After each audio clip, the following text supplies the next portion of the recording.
Aunque solamente quedan pequeños fragmentos de documentación, los antiguos textos protos hablan de una raza muy avanzada que gobernó en miles de mundos de la galaxia hace decenas de millones de años.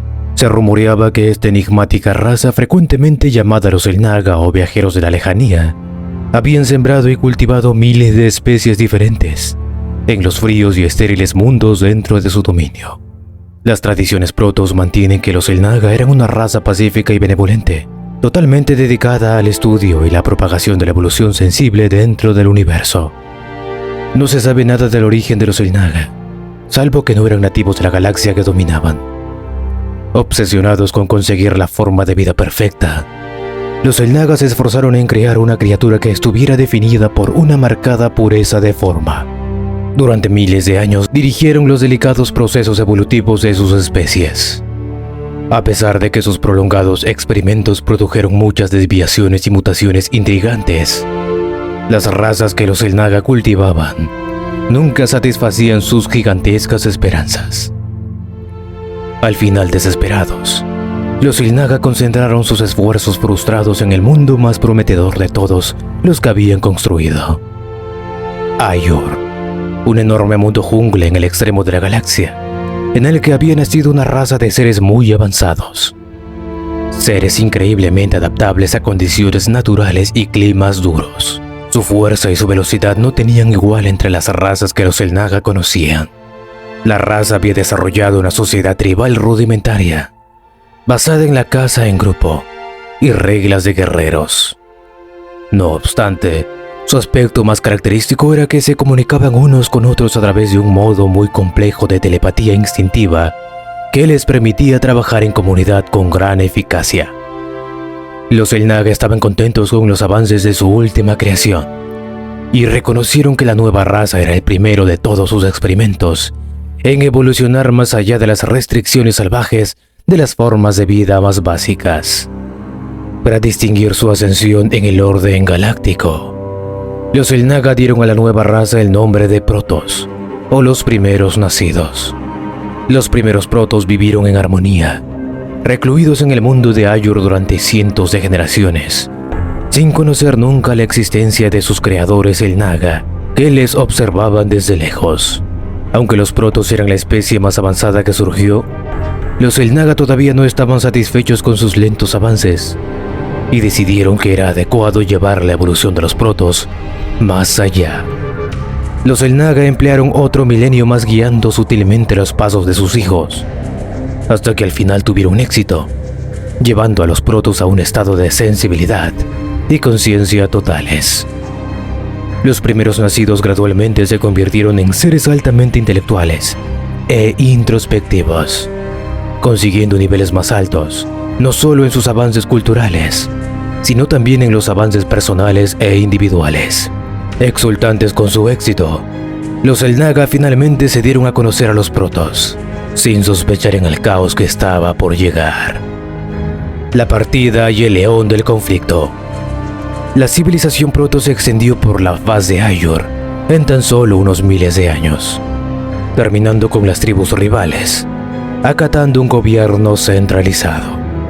En un intento por discernir la extensión de la evolución de su creación, los Xel'Naga se habían bajado de los cielos y se habían integrado en la cultura Protoss.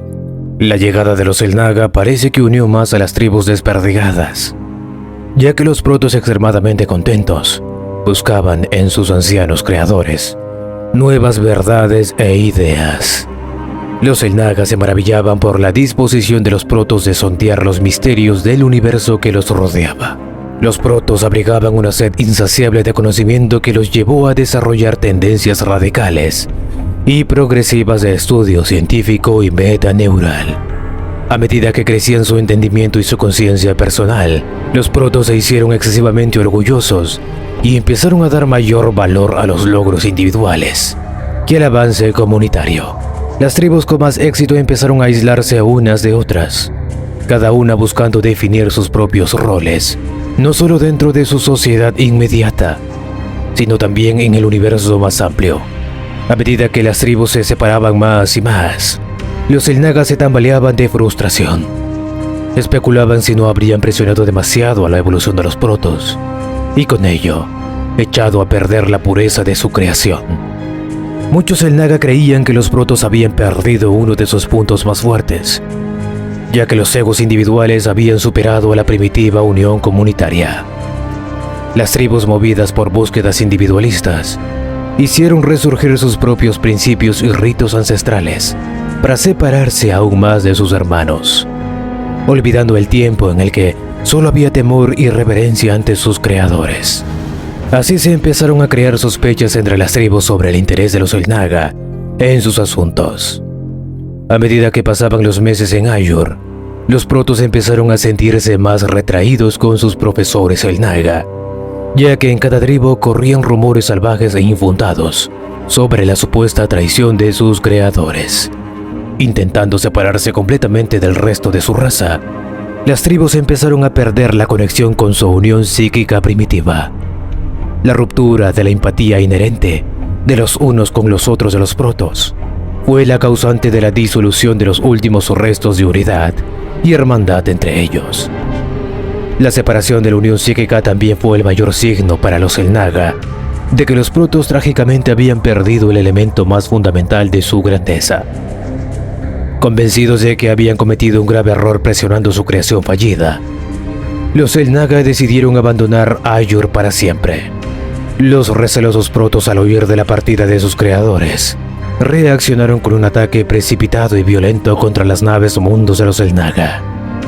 Cientos de Xel'Naga resultaron muertos a manos de los furiosos protos, los mismos que hace tanto solo unas décadas los habían adorado como dioses.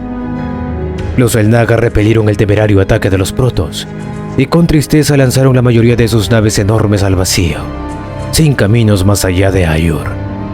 Las tribus protos, que se habían quedado confusas y abandonadas desde la partida, se volvieron unas contra otras en desesperación. Lo que siguió ha sido relatado como la guerra más sangrienta y violenta que haya tenido lugar en la historia galáctica. Esta historia se llama El León del Conflicto. Las furiosas batallas libradas durante el León del Conflicto duraron innumerables generaciones de protos, todas ellas dedicadas a perpetuar la culpa de su abandono. A pesar de que no quedan muchos documentos de este periodo perdido de la historia protos, está claro que los primeros nacidos se convirtieron en legiones frenéticas de asesinos despiadados, movidos durante siglos de odio reflexivo contra sus hermanos. Generaciones enteras de protos vivieron y murieron sin incluso conocer los legados de su pasado, o la unión psíquica primitiva que sus antepasados una vez compartieron. Según la leyenda, incluso las mayores masas de tierra de Aiur fueron devastadas en la lucha épica entre las tribus enloquecidas. Parecía que la totalidad de la una vez gloriosa cultura protos estaba al borde de la completa desaparición. Kala, el camino de la ascensión. Aunque hubo muchos factores diferentes que llevaron al final del León del Conflicto, se cita un descubrimiento sin precedentes como la causa de los cambios radicales de la Segunda Edad.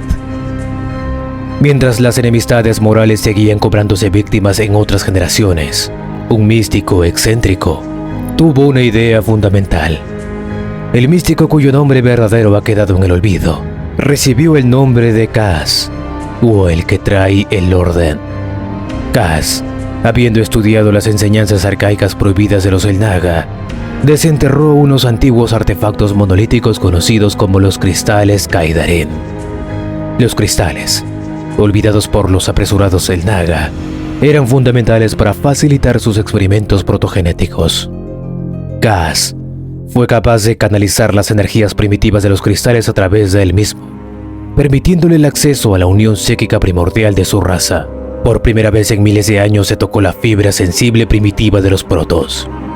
Kaz, inundado por las emociones que emanaban de cada uno de los miembros de su raza, supo que los protos no habían perdido su unión primitiva, simplemente habían olvidado cómo sintonizarse con ella.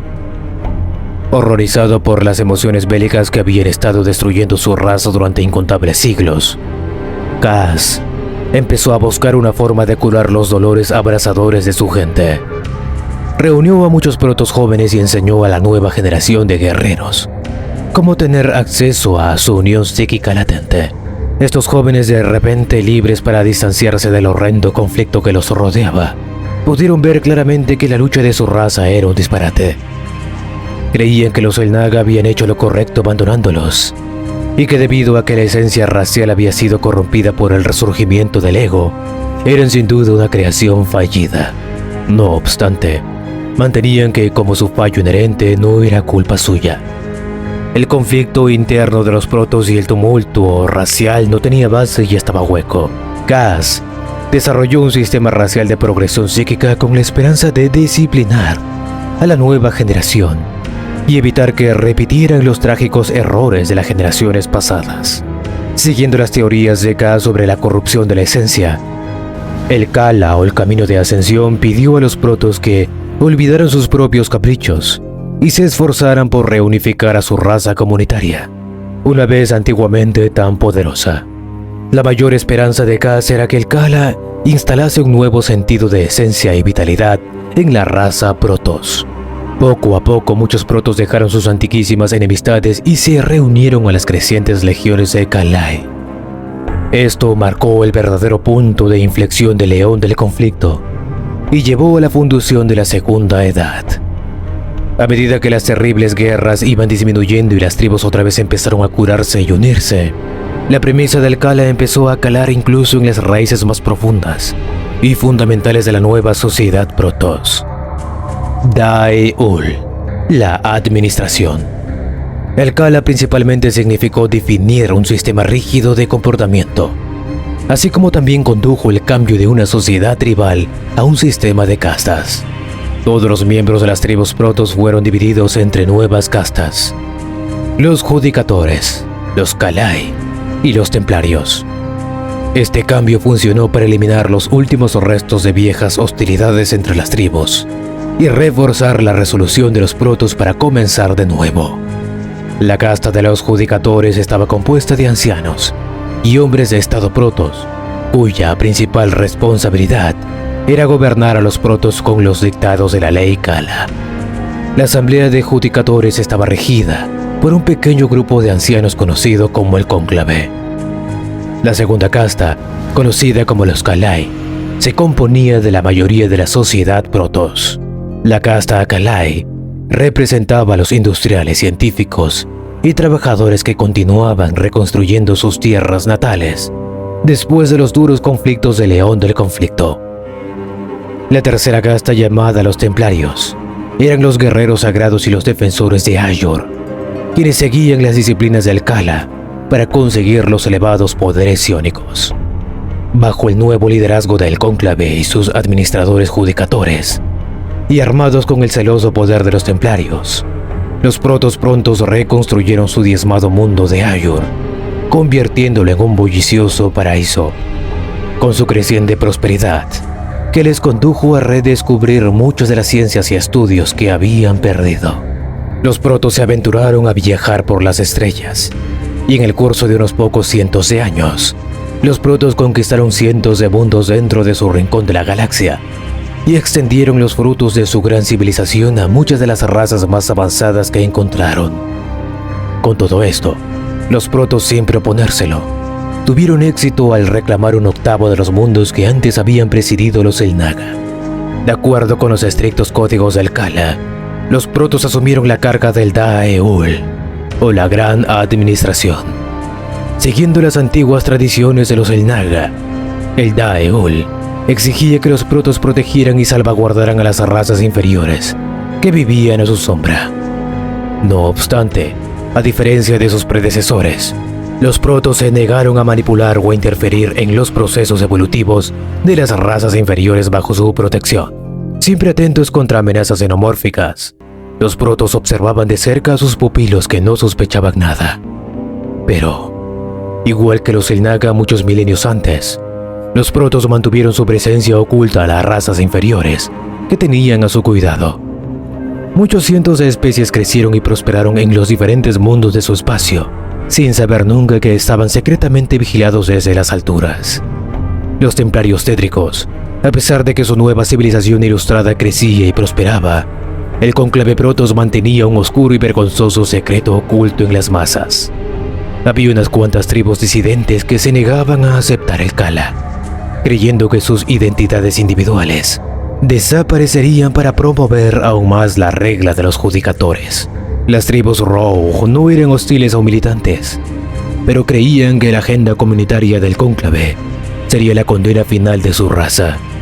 Por tanto, el conocimiento de las tribus Rogue era mantenido en secreto, ya que el cónclave creía que su aberrante influencia podría extenderse por toda la sociedad Protoss y destruir todo lo que Kaz había conseguido.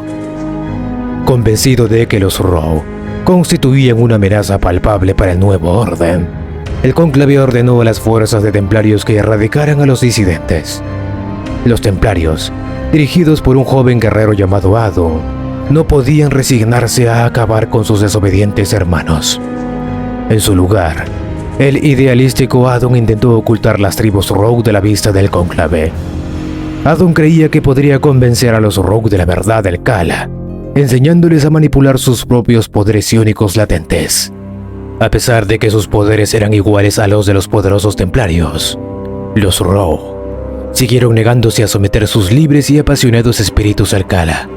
Sin la disciplina del camino de la ascensión, los poderes de los Rogue aumentaron vertiginosamente hasta quedar fuera de control, y liberaron horribles y devastadoras tormentas a través de los campos de Ayur. El cónclave, sorprendido porque los templarios no hubieran destruido las tribus Rogue, intentaron salvar la situación desesperada. Si el cónclave castigaba a Adun y los templarios por su insubordinación, sería forzado a reconocer públicamente la existencia de los Rogue. De esta forma, el cónclave decidió desterrar para siempre de Ayur a las tribus desobedientes. Los templarios, a las órdenes de Adun, tuvieron que jurar silencio mientras los Rogue eran cargados en una antigua pero funcional nave Selnaga y lanzados al vacío. Para mostrar su desdeño hacia el cónclave y sus lacayos judicatores, los templarios tétricos se cortaron ceremoniosamente sus apéndices nerviosos, separándose para siempre de la unión comunitaria básica que comparten todos los Protoss. Por todas partes se rumoreaba que como los cazadores de sombras estaban separados de la fibra sensible de su raza, estaban forzados a extraer sus energías iónicas del oscuro y frío vacío del espacio. Este cuento, sobre todos los demás, funcionó para incriminar a los guerreros vagabundos durante todo el tiempo, cazados y temidos por sus propios hermanos, viajando por todo el frío vacío del espacio, pero nunca dejaron de amar a Ayur, y de esta forma trabajaron para salvaguardar su mundo natal de cualquier forma que secretamente pudieran. La humanidad y la llegada de los Zerg. Los Protoss fueron testigos silenciosos de la portentosa llegada de la humanidad a su borde del espacio. Aunque los Protoss no estaban seguros del origen vagabundo de los Terran, sabían que esos volátiles humanos de vida corta serían interesantes de estudiar. Pasaron 2 siglos, en los que los Protoss observaron a los colonizadores Terran en ciernes, que tuvieron éxito creando colonias rudimentarias en una docena de mundos dentro de los límites de los Protoss. Aunque su tecnología era inferior a la de los Protoss, se adaptaron a los mundos en los que vivían y prosperaban. Los Protoss encontraban a los Terran fascinantes porque luchaban constantemente los unos con los otros, y aún así, florecían y progresaban en sus tecnologías e industrias a pasos agigantados. Los Protoss estaban alarmados por la velocidad a la que los Terran acababan con los recursos naturales de sus diferentes mundos. A los ojos de los Protoss, parecía que los Terran no tenían respeto por el delicado equilibrio de la naturaleza mientras corrían imprudentemente de un mundo al siguiente, dejando en su partida nada más que descampados estériles. Ordenados por los estrictos dictadores del Daeul, los Protoss tenían prohibido interferir directamente en los imprudentes Terran, por mucho que desearan hacerlo. Esta relación inconexa entre las razas duró muchos años, pero en una misión rutinaria de exploración Protoss, se encontraron pruebas que marcaron una cierta perdición para los desventurados Terran. El alto templario Tassadar, acompañado por su famosa fuerza expedicionaria templaria, encontró una cantidad de pequeñas construcciones biológicas flotando cerca de los límites del espacio Protoss. Después de una inspección más de cerca, Tassadar dedujo que los organismos alienígenas indescriptibles eran en realidad sondas de espacio profundo. Aunque Tassadar no podía averiguar su punto de origen, estaba claro que se estaban dirigiendo al sector coprulo de las colonias Terran. Tassadar llevó de vuelta las sondas vivientes a Aiur para su inmediato estudio. Los extraños alienígenas no se parecían a nada de lo que habían visto los protos hasta entonces. Las respectivas psicologías de las sondas estaban creadas para el viaje y reconocimiento a través del espacio profundo.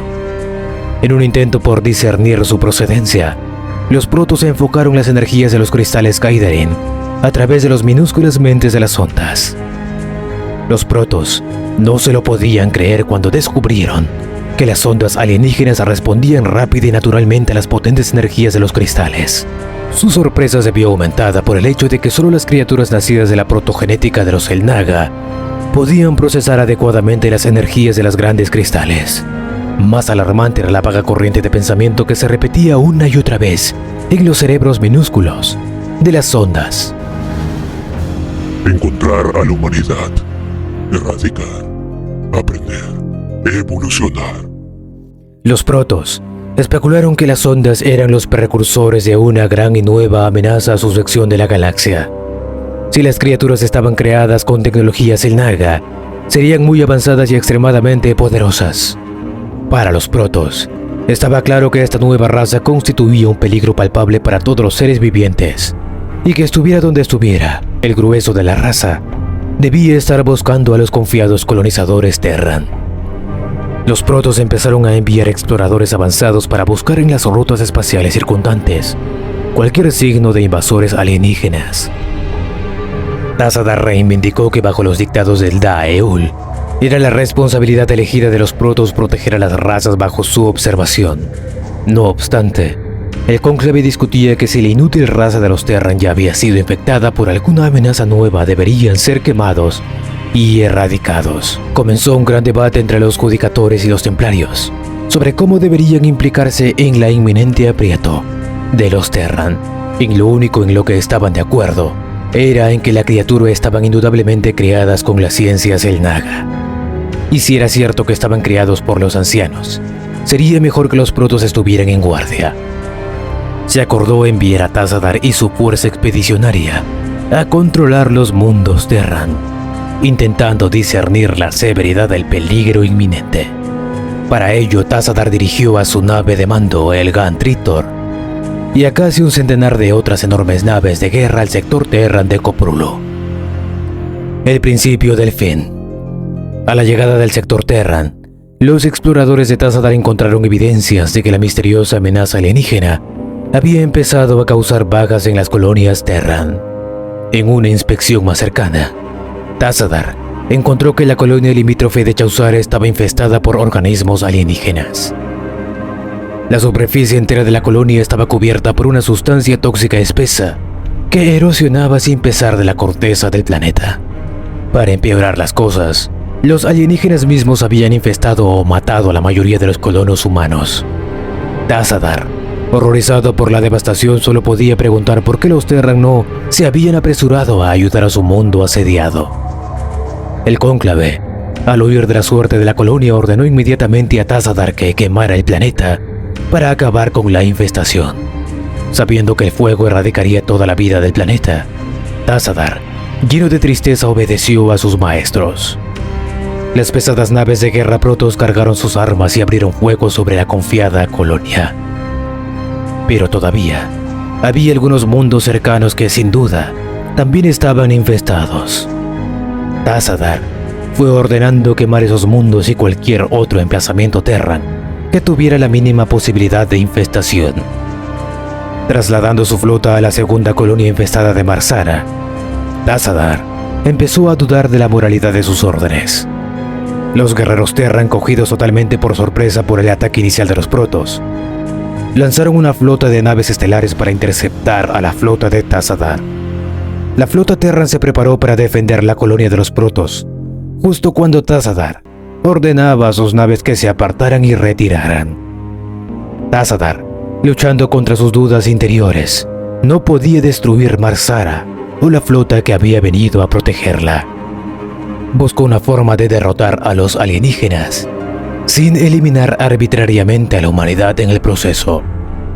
De esta forma, Tassadar se negó a cumplir las órdenes genocidas de sus maestros y permaneció con su flota fuera del alcance de los sensores Terran, esperando y observando, mientras la presencia alienígena seguía.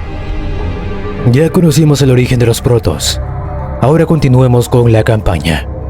Episodio 3. Misión 1. El primer golpe. Fecha: finales de abril de 2500. Lugar: Ayur. El enjambre Zerg lanzó una invasión sobre Ayur, y la mente suprema se manifestó sobre el planeta usando el poder de un cristal Kaidarin. Durante la invasión de los mundos Terran, el ejecutor Tassadar fue enviado al sector con una fuerza expedicionaria, y se le ordenó incinerar las colonias Terran infestadas para evitar el avance de los Zerg.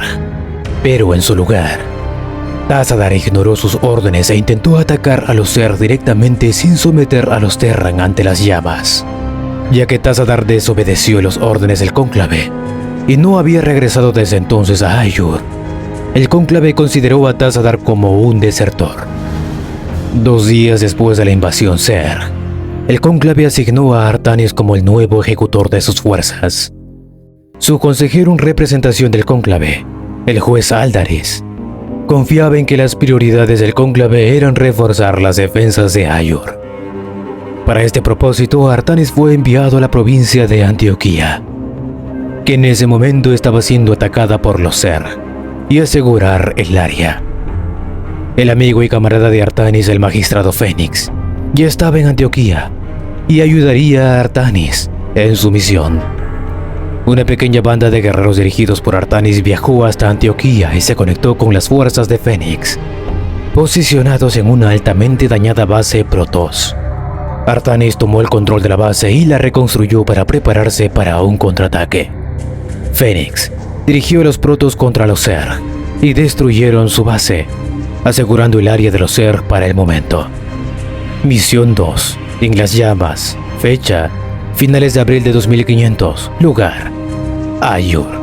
Contexto: luego de la exitosa defensa de Antioquía por el nuevo ejecutor Artanis, el juez Aldaris se reunió con Artanis y el magistrado Fénix, cuando recibieron una comunicación de Tassadar, el predecesor de Artanis como ejecutor.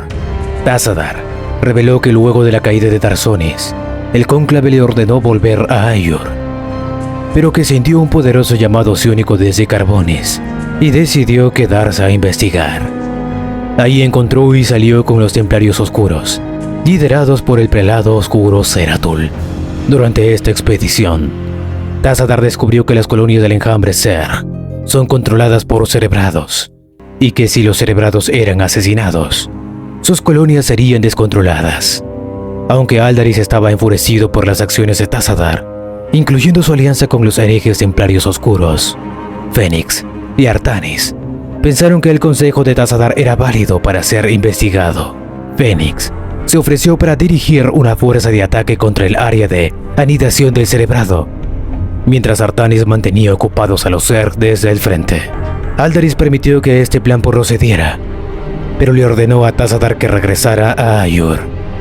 Tassadar se negó, declarando que actuaba por la seguridad de Ayur, no por los juicios del cónclave. Mientras las fuerzas de Artanis atacaban a los Zerg desde su posición frontal, Fénix y su equipo se movilizaron hacia el flanco de los Zerg, y el ataque sorpresa fue capaz de destruir la base Zerg y matar al cerebrado.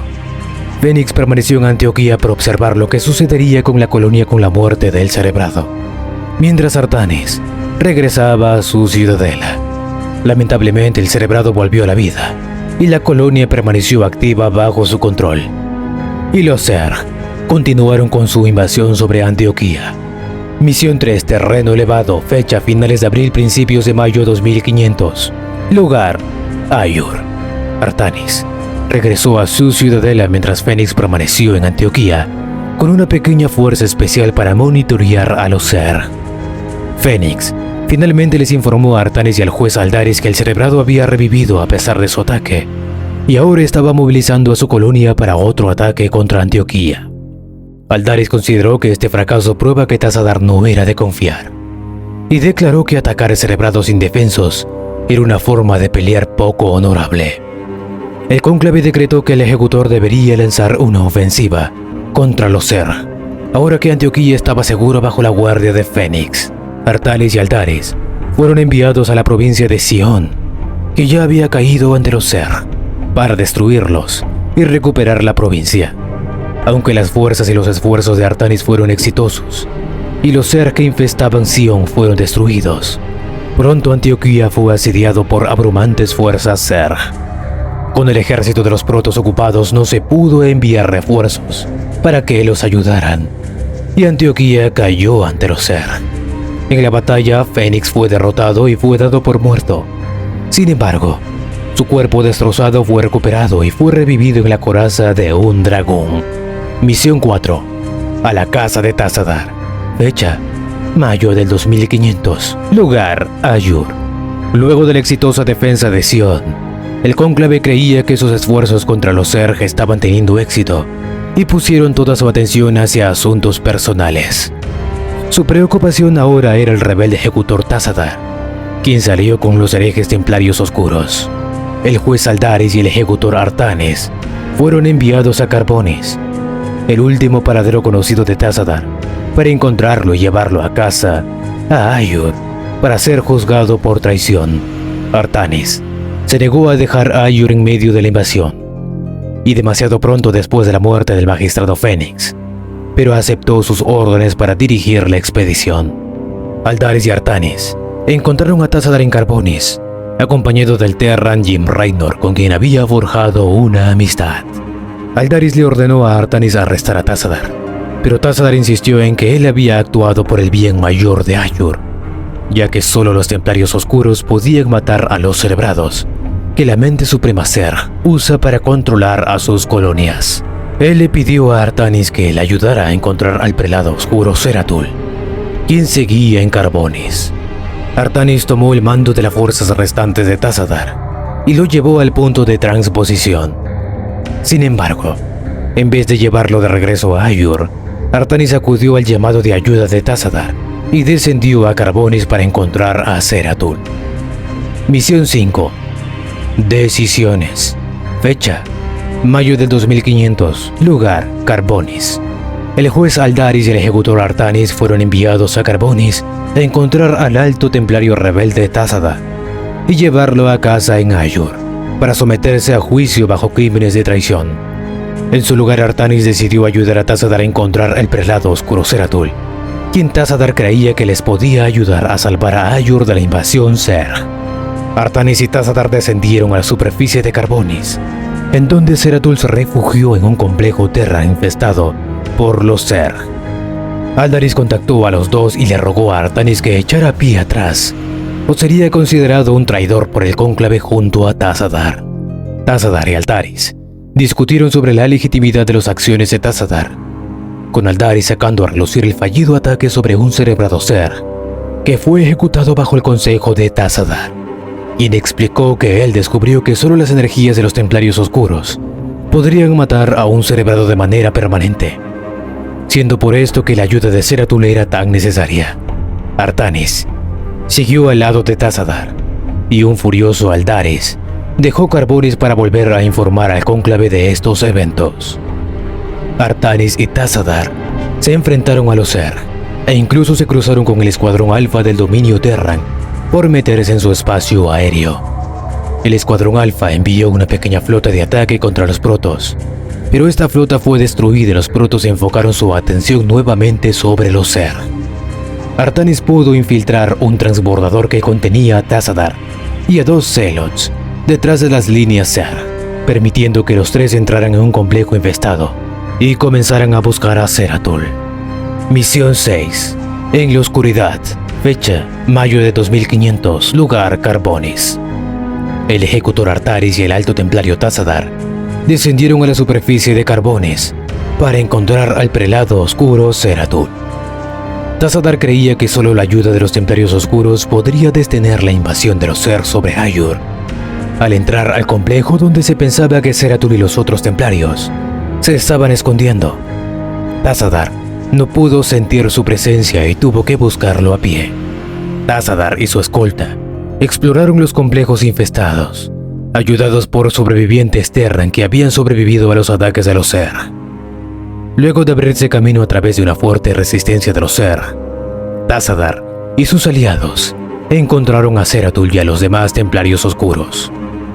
Tazadar le pidió a Zeratul que volviera a Aiur con él y Artanis para ayudarlos a luchar contra los Zerg, aunque Zeratul estaba reacio a volver al antiguo mundo natal del cual su pueblo lo había desterrado y sabía que el cónclave tomaría represalias por sus acciones.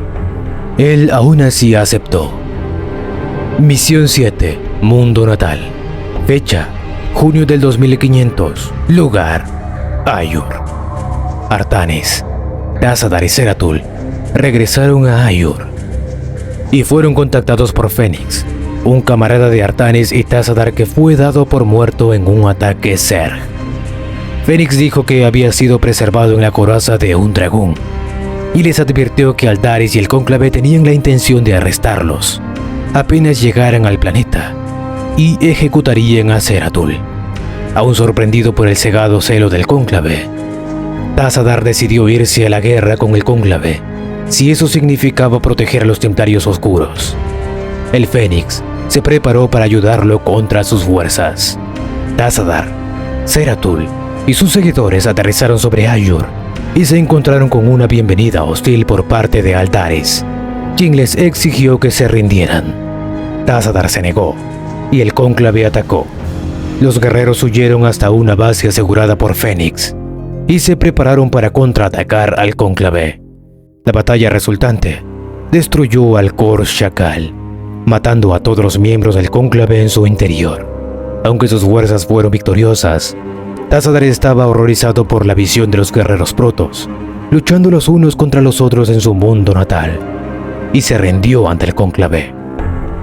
Aldaris lo tomó bajo su custodia para someterlo a juicio. Fénix y Artanis pudieron escapar con seguridad, y en el caos, Zeratul y los templarios oscuros desaparecieron. Misión 8, el juicio de Tazadar.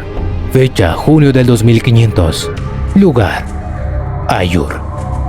El ejecutor Artanis y el alto templario Tazadar habían regresado a Aiur con los templarios oscuros, un acto considerado como traición por parte del cónclave, quienes consideraban como herejes a los templarios oscuros. El juez Aldaris dirigió el cónclave en un ataque sobre sus fuerzas para arrestarlos, llevando a una guerra civil. Aunque Tazadar y sus aliados lograron una pequeña victoria contra el cónclave, la visión de guerreros protos luchando entre ellos fue demasiado para él de soportarlo, y se entregó para detener la lucha. Fénix y Artanis escaparon, y Zeratul y sus templarios oscuros desaparecieron. Solo Fénix y Artanis planearon un contraataque contra el cónclave. Tazadar fue puesto en prisión dentro de una celda de éxtasis para esperar el juicio, pero Fénix estaba seguro de que el juicio terminaría con la ejecución de Tazadar. Con la desaparición de Zeratul y sus templarios oscuros, Fénix consideraba que Tazadar era su única esperanza para detener la invasión Zerg, y decidió liberarlo. Mientras los dos se preparaban, recibieron contacto por parte de Jim Raynor, un Terran que se hizo amigo de Tazadar en Carbonis. Raynor ofreció su ayuda para devolver el favor a Tazadar por salvar a sus hombres en Carbonis, y entró al campo de batalla en su nave de mando, el Hyperion. Los tres pudieron abrirse paso a través de las defensas del cónclave y destruir la celda de éxtasis de Tazadar. Pero antes de rescatarlo, Aldaris llegó con un gran contingente de refuerzos de la tribu Ara. Aldaris se burló de su predictibilidad al intentar un rescate y se preparó para atacar, pero se detuvo con el regreso de Zeratul con un número alto de templarios oscuros. Tomado por sorpresa y superado en número por los templarios oscuros, Aldaris y el cónclave se retiraron y permitieron que Fénix y sus aliados escaparan con Tazadar. Misión 9, Cazadores de Sombra. Fecha: junio de 2500. Lugar: Aiur. Tras rescatar al alto templario Tazadar de las manos del cónclave, Tazadar y sus seguidores se reagruparon para planificar su ataque sobre los Zerg. El prelado oscuro Zeratul reveló que cuando mató a Zaz en Carbonis, su mente y la de la mente suprema tuvieron un contacto breve, y Zeratul pudo leer sus pensamientos. Descubrió que los Zerg fueron creados por los Xel'Naga, la raza ancestral que también creó a los Protoss, y que la mente suprema había llegado hasta Aiur para finalizar sus experimentos sobre las dos razas. Tassadar creía que si los Protoss no podían detener a la mente suprema en Aiur, ella y los Zerg podrían destruir a todo el sector sin esperanza para derrotarlos.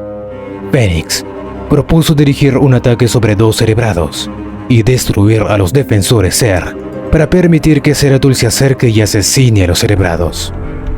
El grupo esperaba que con sus muertes, la mente suprema estaría lo suficientemente distraída como para que los Protoss pudieran acercarse al área de anidación de la mente suprema y atacarlo directamente. El ataque tuvo éxito.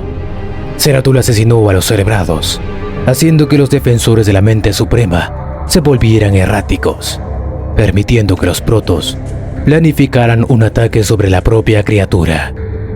Misión 10. El Ojo de la Tormenta. Fecha: junio del 2500. Lugar: Aiur. Fénix y Zeratul dirigieron un ataque sobre dos cerebrados que controlaban las colonias que ayudaban a defender el área de anidación de la mente suprema. El ataque fue exitoso. Zeratul mató a los cerebrados, haciendo que los defensores de la mente suprema se volvieran erráticos, permitiendo que los Protoss planificaran un ataque sobre la propia criatura.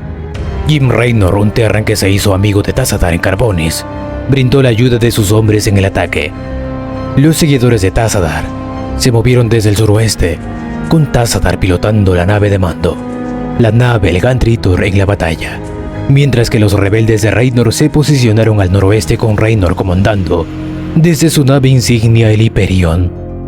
Mientras preparaban su ataque, el juez Aldaris los contactó en representación del cónclave.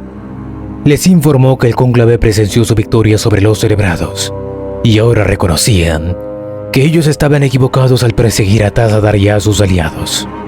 Aunque Raynor se mofó de su falta de apoyo militar, Aldaris les dijo a los guerreros que todas las esperanzas de los Protoss estaban puestas en ellos.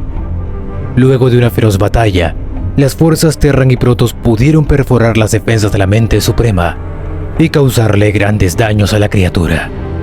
Sin embargo, Tassadar y sus aliados también sufrieron grandes daños. Tassadar realizó un ataque final sacrificial sobre la mente suprema, pilotando al Gan Tritor en curso de colisión con la mente suprema, mientras canalizaba las energías de los templarios oscuros en el casco de la nave. El ataque destruyó a la nave y a Tassadar, pero la explosión final de energía destruyó también a la mente suprema. La muerte de la mente suprema tuvo dramáticas repercusiones para la galaxia. Lo más importante, su muerte directamente llevó a cabo a la guerra de especies.